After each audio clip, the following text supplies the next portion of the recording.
Hey hello everyone, আজকে একটা জিনিস দেখাচ্ছি। এখন রাত্রি প্রায় 10:30-11টা বাজে। এই আমার এক ভাই সেই সন্ধ্যা 7টা থেকে পড়ছে। আমার তো কখনো কখনো ডাউট হয় যে আমি অ্যাকচুয়ালি পুলিশের চাকরি করছি নাকি কোথাও আমরা পিজিতে মানে পেইং গেস্ট হিসেবে থাকছি, পড়াশোনা করছি বাড়ি থেকে দূরে, এরকমই মনে হয়। সবাই দেখি শুধু পড়াশোনাই করছে, যেদিকেই তাকায় সেদিকে পড়াশোনা, এদিকে পড়াশোনা। এবার গাইজ আরেক জায়গায় যাচ্ছি, দেখুন ছেলেবেলে পড়াশোনাতেই ব্যস্ত থাকে। এই আরেক দাদা পড়াশোনা কমপ্লিট করে জাস্ট শুলো, ওর সকালে ডিউটি আছে তাই। আর এদিকে দেখাচ্ছি, এদিকে আরেক মহাশয় সারাদিন ধরে পড়েই যাচ্ছে। এই আমি ভাবছি যে এরা চাকরি করতে আসছে না পড়াশোনা করতে আসছে বাড়ি থেকে দূরে, সারাক্ষণ মোটামুটি পড়ছে আর পড়ছে।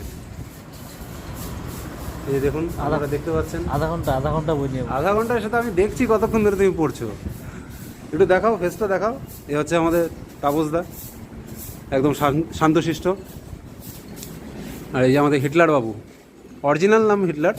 ফার্স্টে আমিও কনফিউজড হয়েছিলাম যে হয়তো এমনি নিকনেম। কত সুন্দর একটি গান লাগিয়েছে। আরে বাপ রে বাপ, পণ্ডিত মশাই বলে কে? পণ্ডিত মশাইটাকে? ও আচ্ছা আচ্ছা আচ্ছা, না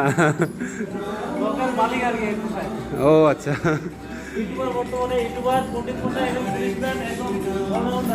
আচ্ছা, ঠিক আছে। তো বাকি সবাই ডিউটিতে আছে, ছত্তিশগড় এদিক ওদিক। তো রুম ফাঁকাই পড়ে আছে, আমরা 4-5 জন আছি আপাতত। তো সবাই মোটামুটি যতক্ষণ সময় পায় ডিউটির পরে সবাই পড়াশোনাই করতে থাকে। তো এই হচ্ছে বর্তমানের কম্পিটিশন।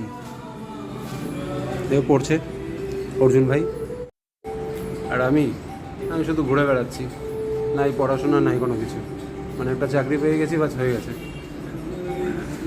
যাই হোক, এদের থেকে আমি একটু মোটিভেট হই, আমি একটু পড়তে বসি। বাই।